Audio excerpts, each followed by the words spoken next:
Our number one tank played a decisive role in one of the biggest, toughest battles in history. This is the vehicle that stopped Hitler's panzer divisions in their tracks, literally.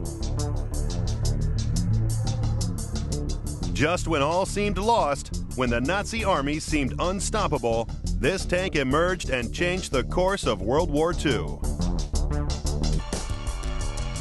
We often think of the best World War II tanks as being built by the Germans, but this tank is Russian through and through. It must have been a real shock to the German panzer commanders when they suddenly saw these new tanks coming, an innovative design, going across the marshy ground at speed. The Germans thought of the Russians as being subhumans.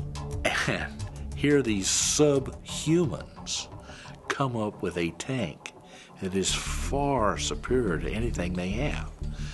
And they're taken aback by that.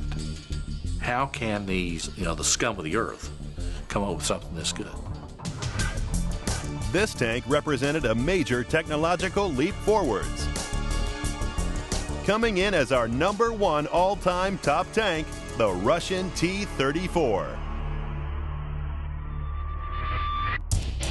The Russian T-34 tank, first produced in 1940. Top speed 34 miles per hour. Range 268 miles. A 4-stroke 12-cylinder diesel engine gives power-to-weight ratio of 15.87 horsepower per ton. Maximum armor thickness 65 millimeters. Primary armament is a 76.2 millimeter gun.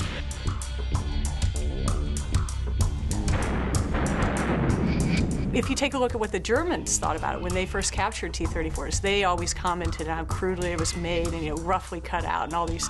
And take a look at the inside, and there was just basically a stick there, for driving. But the Germans had seriously underestimated this weapon, for this was the first tank equipped with sloped armor, a radical innovation at the time. The T-34's armor is designed to deflect incoming rounds, in particular, deflect incoming rounds that come from straight to the front. So a round is coming towards a T-34, and it hits any of the angled deflecting surfaces on it, then it will ricochet off to the side. This sloping armor design was a simple idea, but one that changed the design and shape of all future tanks. At the height of World War II, an incredible 1,300 T-34s were produced every month. It was a simple, rough and ready tank, and would sometimes drive straight onto the battlefield from the factory gates. It is a brutally simple piece of equipment. And that means that, if you drive it out the doors of the factory and drive it towards the Germans, then it's as ready as it'll ever be. It could move through Russian mud and through Russian ice and Russian snow where German tanks couldn't. Nothing is more important. And it was simple enough and primitive enough that it would do so reliably. In comparison to the Tiger tank, this Russian vehicle was undergunned. But the T-34 tank was so robust that the Soviet crews would sometimes adopt very unorthodox tactics. There are a number of occasions in the Second World War when Soviet tank crewmen would not even try to shoot at the front armor of a Tiger tank, but you could stop a Tiger tank by driving a T-34 right into it and stopping the Tiger dead in its tracks. At the Battle of Kursk in 1943, 1 million Russian soldiers faced 500,000 Germans. This critical encounter was the gargantuan clash between two vast tank armadas. The Soviet forces lost fully half of their tanks in their advance, but the sheer numbers of T-34s finally overwhelmed the German panzers.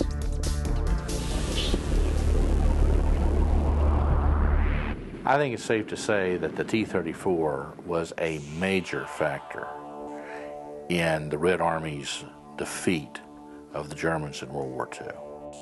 That there could be large portions of Europe still speaking German if it hadn't been for the T-34.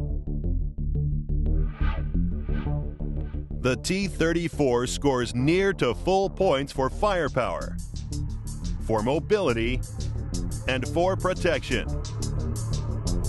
It surpasses any other tank for ease of manufacture, gaining full points in the production category. Fear factor would have been immense, and we award it just short of the maximum.